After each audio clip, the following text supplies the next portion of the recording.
Hi, I'm Joe Polizzi, and this is the Content Inc. podcast. 5 minutes every Monday for content creators who desire to be content entrepreneurs.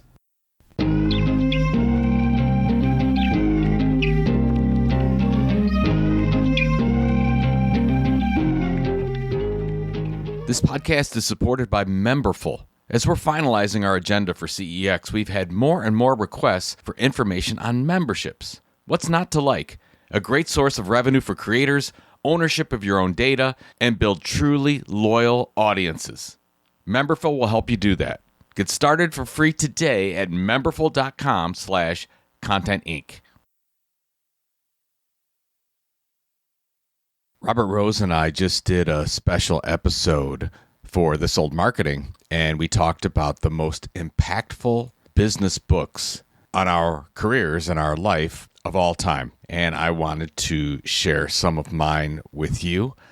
These are not all like real business books. I think you'll get the drift on that one, but these are books that at one particular point in my life or another truly made an impact on me and changed the way I looked at things.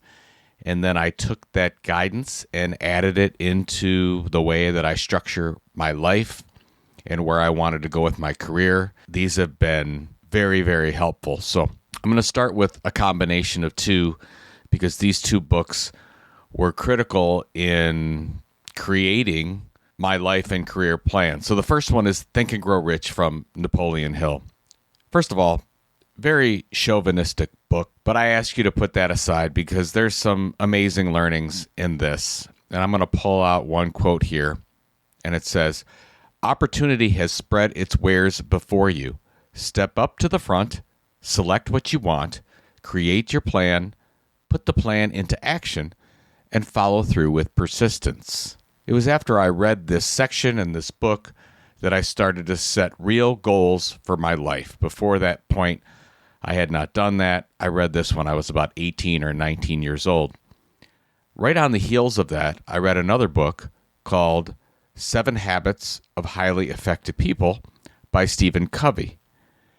Now, the second habit that Mr. Covey lists is called Begin with the End in Mind, which, by the way, I use in literally every presentation I do because I want content entrepreneurs to think about why they're doing what they're doing and what they envision success looking like.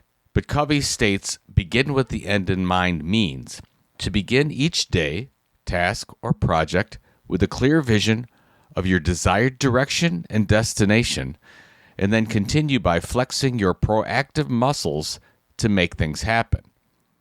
And it was after reading this book that I started to write down my goals for the first time. So where Think and Grow Rich convinced me to set goals, the 7 Habits of Highly Effective People convinced me to write my goals down and review those goals on a regular basis. And then what I did is I separated my goals into 6 categories, which you probably heard on this podcast: financial goals, family goals, spiritual goals, mental goals, physical goals, and philanthropic goals. And the difference in the direction of my life from that point on is simply beyond remarkable to me just for setting goals, writing these goals down, and reviewing these goals. So those are the first two. I still have them laying around here as I record this. Really, really important to me. I think they'll make a difference in your life as well. Now, my third book of 5 that I'm going to discuss on this podcast is not a business book. It's Stranger in a Strange Land by Robert Heinlein. My kids still make fun of me because I talk about this book all the time, and I read this probably every other year. I also, by the way, talked about this at my keynote at Content Marketing World 2018, and Mr. Tim Washer, a good friend of mine and comedian, totally made fun of me for it and still does to this day because I used this quote from the book, which is a little bit funny, but bear with me. This is from page 181 of the edition that I have. And I want to set this up a little bit.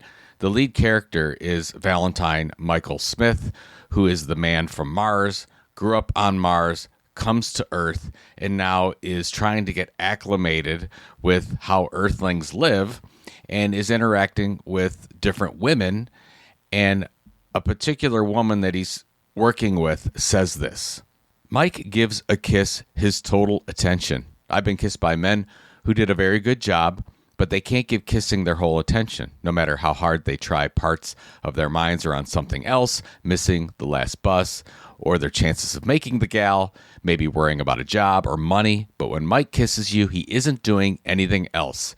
You're his whole universe, just kissing you. It's overwhelming.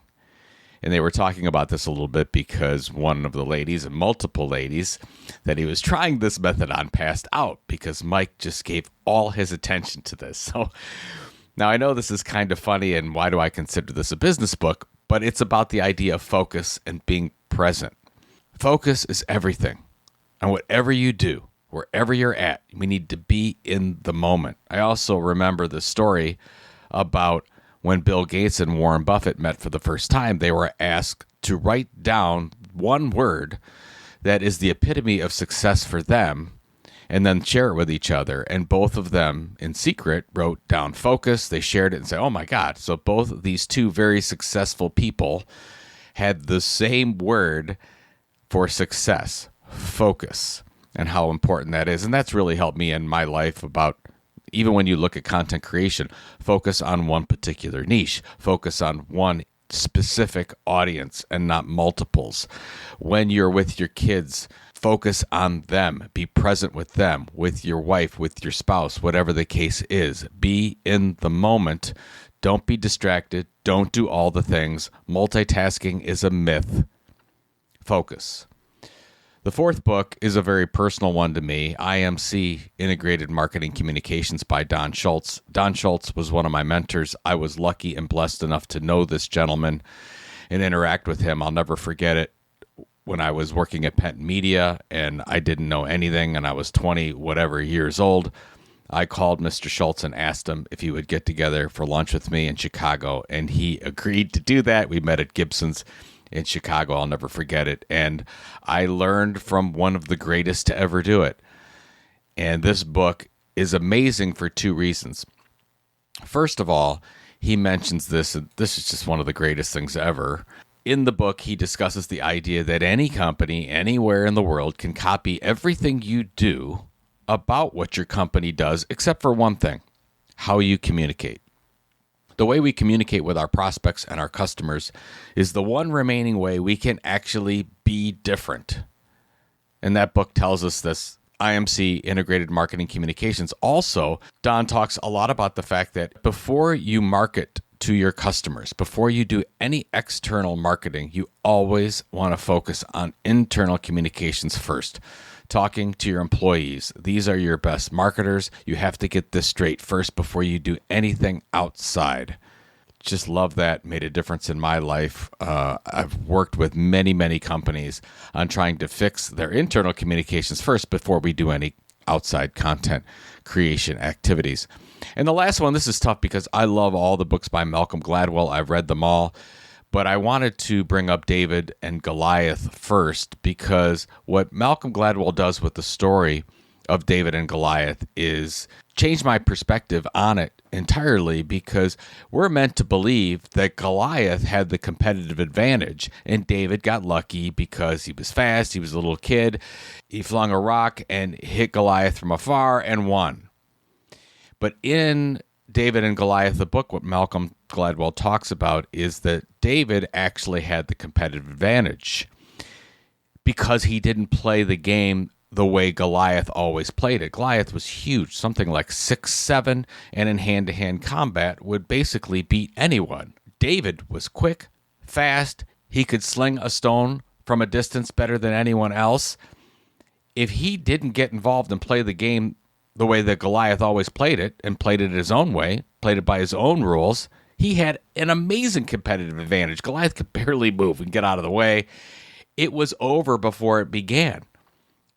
David is just slinging these rocks at him and done. So David won because he played an entirely different game than Goliath did. If David would have fought Goliath as tradition demanded, one warrior in hand-to-hand combat against another, he would have lost. And this is what happens to almost every entrepreneur or small business dreaming up an idea. that will make them successful. Smaller organizations have no resources compared with those of the large enterprises they are competing with. That means that they need to play an entirely different game. And that's actually one of the reasons why I got into content marketing, because I'm like, you can't compete with big brands from an advertising standpoint. They just have too much money, too many resources, but you can tell a better story, and you can do so consistently over time, and big companies are terrible at doing that. So that's where I learned the whole idea behind why content marketing is a game changer. So those are my 5 books: Think and Grow Rich, Napoleon Hill; 7 Habits of Highly Effective People, Stephen Covey; Stranger in a Strange Land, Robert Heinlein; IMC, Integrated Marketing Communications, Don Schultz; and David and Goliath by Malcolm Gladwell. I hope you enjoyed this. I recommend all these books. I think it will be game changers for your life in some way. And remember, I would love to see you at Content Entrepreneur Expo. We can talk about some of these books, May 5th through 7th. Make sure you go register at cex.events. I would love to see you in person. Until then, good luck, and I'll talk to you next Monday.